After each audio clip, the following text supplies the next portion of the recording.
നമസ്കാരം സുഹൃത്തുക്കളെ, ഇന്ന് നമ്മൾ ഈ അദ്ധ്യായത്തിൽ ചർച്ച ചെയ്യാൻ പോകുന്നത് യഥാർത്ഥ സ്നേഹവും കപട സ്നേഹവും തിരിച്ചറിയാനുള്ള ചില വഴികളെക്കുറിച്ചാണ്.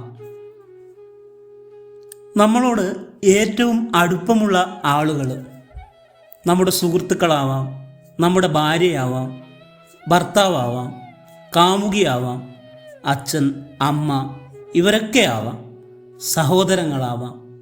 അങ്ങനെ ആരെങ്കിലും ഏറ്റവും അടുത്ത ആളുകൾക്ക് നമ്മോട് സ്നേഹമുണ്ടോ എന്ന് നമുക്ക് പലപ്പോഴും തോന്നാറുണ്ട്, സംശയം വരാറുണ്ട്. അവരുടെ സ്നേഹം കപടമാണ് എന്ന് ഒക്കെ പറയാറുണ്ട്. അപ്പോൾ നമ്മളിന്ന് ഈ അദ്ധ്യായത്തിൽ ചർച്ച ചെയ്യുന്നത് യഥാർത്ഥ സ്നേഹമോ കപട സ്നേഹമോ എന്ന് മനസ്സിലാക്കാനുള്ള ചില വഴികളാണ്. ഈ പറയുന്ന കാര്യത്തിൽ എല്ലാം പോസിറ്റീവായിട്ടുള്ളതെങ്കിൽ ആൾ ഉറപ്പായിട്ടും 100% നിങ്ങളോട് നല്ല ആത്മാർത്ഥമായി സ്നേഹമുള്ളവരായിരിക്കും. ഇത് അല്ല, മറിച്ച് പറഞ്ഞ കാര്യങ്ങൾ എല്ലാം നെഗറ്റീവാണെങ്കിൽ ഇല്ല, അയാൾക്ക് സ്നേഹം എന്ന് ഉറപ്പിക്കാം. പക്ഷേ വ്യത്യാസം ഉണ്ടാകും. ആളുകൾക്ക് അനുസരിച്ച് ഒന്നോ രണ്ടോ കാര്യങ്ങളിൽ ബാക്കിയുള്ള കാര്യത്തിൽ നല്ലതാണെങ്കിൽ പോസിറ്റീവായി എടുത്താൽ മതി എന്നതാണ് എനിക്കാദ്യമേ പറയാനുള്ളത്. അതിലൊരു കാര്യമാണ് പൊതുമധ്യത്തിൽ ആൾക്കാരുടെ ഇടയിൽ നമ്മളെ മോശമാക്കുകയോ നമ്മളെ പരിചയപ്പെടുത്താതെ ഇരിക്കുകയോ ചെയ്യുന്നത്. ഉദാഹരണത്തിന്, ഞാനും എൻ്റെ സുഹൃത്തും കൂടി പോകുകയാണ്. എനിക്ക് വിലയുള്ള എന്നെ സ്വീകരിക്കുന്ന ഒരു സ്ഥലത്ത് എത്തുമ്പോൾ ഞാൻ എൻ്റെ സുഹൃത്തിനെ ഒട്ടും പരിചയപ്പെടുത്താതെ ഇരിക്കുക, ഒഴിവാക്കുകയോ അതല്ല തീരെ പരിചയപ്പെടുത്താതെ ഇരിക്കുന്നത് എനിക്ക് അവനോട് സ്നേഹമില്ല എന്നതിൻ്റെ തെളിവാണ്. അതേ സമയത്ത് എൻ്റെ സ്നേഹിതനാണ് എങ്കിൽ സ്നേഹിതൻ ആവാം, കാമുകിയാവാം, ഭാര്യയാവാം, അങ്ങനെ ആരാണെങ്കിലും അവരെ ഞാൻ ഒരു സമൂഹ മധ്യത്തിലെത്തുമ്പോൾ ഞാൻ പരിചയപ്പെടുത്തുന്നുണ്ടെങ്കിൽ അതിനർത്ഥം ഇവർ തമ്മിൽ സ്നേഹമുണ്ട് എന്നാണ്. അങ്ങനെ പൊതുമധ്യത്തിൽ 4 ആൾ കൂടുന്ന ഇടങ്ങളിൽ നമ്മളെ ഒഴിവാക്കുന്നുണ്ടെങ്കിൽ അതിനർത്ഥം അദ്ദേഹത്തിന് സ്നേഹമില്ല എന്നതാണ്. അടുത്ത കാര്യം എന്തെന്നാൽ വിചാരങ്ങളെ മാനിക്കാതിരിക്കുക എന്നുള്ളതാണ്. അങ്ങനെ ചെയ്യുന്നവരാണെങ്കിൽ ആൾക്ക് സ്നേഹമില്ല എന്ന് മനസ്സിലാക്കാം. സൗഹൃദങ്ങളിലും ബന്ധങ്ങളിലുമെല്ലാം ഒരു ഇഷ്ടം അവിടെ ഉണ്ടാകണം. ആ ഒരു ഇഷ്ടത്തെക്കുറിച്ചാണ് നമ്മളിവിടെ ചർച്ച ചെയ്യുന്നത്. അപ്പോൾ ആ അവസ്ഥയിൽ വികാരങ്ങൾ മാനിക്കുക എന്നത് നമ്മളുടെ കടമയാണ്. സങ്കടപ്പെടുമ്പോൾ സങ്കടത്തിൻ്റെ കൂടെ നിൽക്കുക, സമാധാനിപ്പിക്കാൻ കഴിയണം. സന്തോഷം വരുമ്പോൾ അതിൻ്റെ കൂടെ നിൽക്കുക. ഏത് പ്രശ്നത്തിലും കൂടെ നിൽക്കുന്ന ഒരാളായിരിക്കണം. അതിനു പകരം അയാളുടെ മൂഡ് ഓഫ് ആണ്, അതുകൊണ്ട് ഞാൻ നന്നാകുമ്പോൾ നോക്കാം എന്ന് പറഞ്ഞ് പിരിഞ്ഞു പോകുന്നുണ്ടെങ്കിൽ, നമുക്ക് ടെൻഷൻ വരുമ്പോൾ, നമുക്ക് സങ്കടം വരുമ്പോൾ നമ്മുടെ കൂടെ നിൽക്കാൻ ഈ പറയുന്ന വ്യക്തി, സ്നേഹിതൻ കൂടി ഉണ്ടെങ്കിൽ മാത്രമേ അയാളുടെ സ്നേഹം യഥാർത്ഥമാണ് എന്ന് പറയാൻ പറ്റൂ. അല്ലെങ്കിൽ അതിനെ കപട സ്നേഹം എന്ന് പറയാം.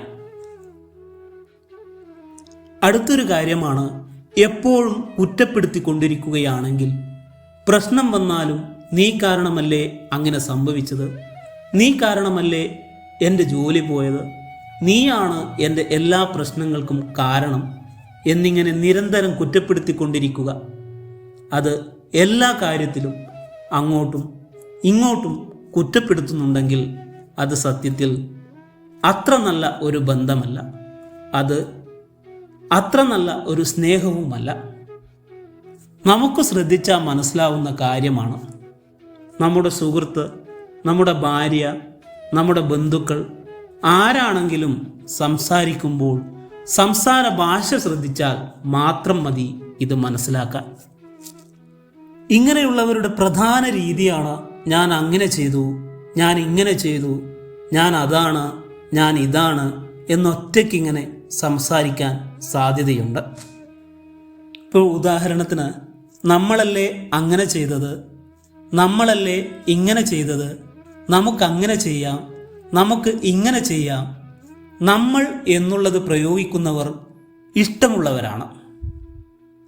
ഞാൻ എന്നാണോ നാം എന്നാണോ പ്രയോഗിക്കുന്നത് എന്ന് പ്രധാനമായും ശ്രദ്ധിക്കുക.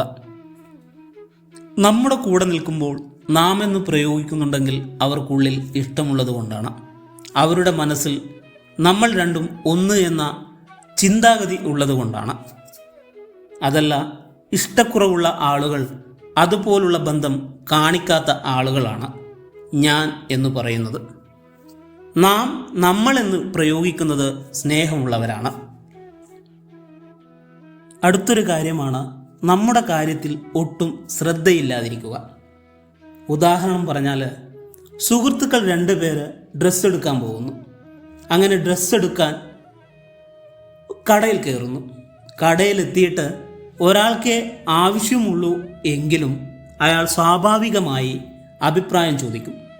ആ സമയത്ത് കൂടെയുള്ള ആൾ ഏതായാലും കുഴപ്പമില്ല, നീയൊന്ന് എടുത്തിട്ട് വാ എന്ന രീതിയിലാണ് പെരുമാറുന്നതെങ്കിൽ, അല്ലെങ്കിൽ നമ്മളെക്കുറിച്ചുള്ള ഒരു കാര്യവും അന്വേഷിക്കാത്ത ആൾ ആണെങ്കിൽ അയാൾ നമ്മളുടെ യഥാർത്ഥ സ്നേഹിതനല്ല. അയാൾ നമ്മളെ യഥാർത്ഥത്തിൽ സ്നേഹിക്കുന്നില്ല എന്നുള്ളതാണ്. അതായത്, നമ്മുടെ കാര്യത്തിൽ ഇടപെടേണ്ടതെടുത്ത് ആവശ്യത്തിന് മാത്രം അദ്ദേഹം ഇടപെടണം. അല്ലെങ്കിൽ അങ്ങനെയുള്ളവർ സ്നേഹമില്ലാത്തവരാണെന്ന് കണക്കാക്കാം. അടുത്ത കാര്യമാണ് നമ്മുടെ പ്രൈവസിക്കകത്ത് കയറി വന്നാൽ ഇഷ്ടമില്ലാത്ത കാര്യമാണ്. ഉദാഹരണത്തിന്, നമ്മുടെ മൊബൈൽ ഫോണ് ചെക്ക് ചെയ്യാൻ ശ്രമിക്കുക, നമ്മുടെ മൊബൈലിൻ്റെ ലോക്ക് പറഞ്ഞു കൊടുക്കാൻ ആവശ്യപ്പെടുക, നമ്മളറിയാതെ നമ്മുടെ ഫോൺ എടുത്ത് ഉപയോഗിക്കുക, എന്നിട്ട് നമ്മുടെ ചാറ്റ് ഹിസ്റ്ററിയോ കോളിംഗ് കാര്യങ്ങളോ എല്ലാം പരിശോധിക്കുക. അങ്ങനെ നമ്മുടെ ഒരു പ്രൈവസിയിലേക്ക്, നമ്മുടെ ഏറ്റവും ഉള്ളിലേക്ക് നമ്മൾ പങ്കുവയ്ക്കേണ്ട എന്ന് ആഗ്രഹിക്കുന്ന കാര്യങ്ങളിലേക്ക് ഒളിഞ്ഞു നോക്കുന്നുണ്ടെങ്കിൽ അത് നമ്മളെ ഇഷ്ടപ്പെടുന്ന ആളുകളുടെ ഒരു സ്വഭാവമല്ല. അടുത്തൊരു പ്രധാന കാര്യമാണ്, നമ്മൾ ഒറ്റയ്ക്കിരിക്കുമ്പോഴോ അല്ലെങ്കിൽ മറ്റുള്ളവരുടെ കൂടെ ഇരിക്കുമ്പോഴോ ഹാപ്പി ആയിരിക്കുന്നു, പക്ഷേ നമ്മുടെ കൂടെ ഉള്ള ആൾ അടുത്തു വരുമ്പോൾ 2 പേർക്കും സന്തോഷം അനുഭവപ്പെടുന്നില്ലെങ്കിൽ, മിണ്ടാട്ടമില്ല, സംസാരമില്ല, ഒരു കാര്യത്തിലും പരസ്പരം താല്പര്യമില്ലാത്ത അവസ്ഥ വരുന്നുണ്ടെങ്കിൽ അവർക്ക് ഇഷ്ടമില്ല എന്ന് തന്നെയാണ് മനസ്സിലാക്കേണ്ടത്. മൂഡ് ഹാപ്പിയായി ജനറേറ്റ് ചെയ്താൽ മാത്രമാണ് അവരിൽ പരസ്പരം ഇഷ്ടമുണ്ട് എന്ന് മനസ്സിലാക്കാൻ പറ്റൂ. അടുത്തൊരു പ്രധാനപ്പെട്ട കാര്യമാണ് രഹസ്യങ്ങൾ മറച്ചു വയ്ക്കുക.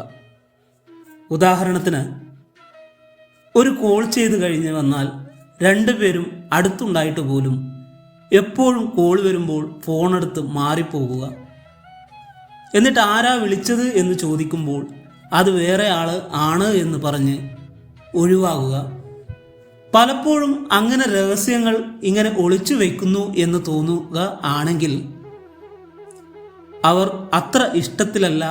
അവരുടെ ഉള്ളിൽ 2 പേരും തമ്മിൽ വേറെ എന്തോ കാരണം കൊണ്ട് അവർ ഇഷ്ടം അഭിനയിക്കുക ആണ് എന്ന് മനസ്സിലാക്കുന്നതോടൊപ്പം യഥാർത്ഥത്തിൽ അവർക്ക് ഇഷ്ടമില്ല എന്നാണ് മനസ്സിലാക്കേണ്ടത്. അടുത്തൊരു പ്രധാനപ്പെട്ട കാര്യമാണ് പരസ്പരം അങ്ങോട്ടും ഇങ്ങോട്ടും മാറാൻ ആവശ്യപ്പെടുക. മാറാൻ ആവശ്യപ്പെടുക എന്ന് പറഞ്ഞാൽ സ്വഭാവം കൊണ്ട് മാറാൻ ആവശ്യപ്പെടുക. അങ്ങനെയാണെങ്കിൽ അവർ തമ്മിൽ നല്ല ഇഷ്ടത്തിൽ അല്ല എന്ന് മനസ്സിലാക്കാം. സ്നേഹബന്ധങ്ങളിൽ നിങ്ങൾ എങ്ങനെയാണോ അതുപോലെ ഇഷ്ടപ്പെടണം എന്നുള്ളതാണ്.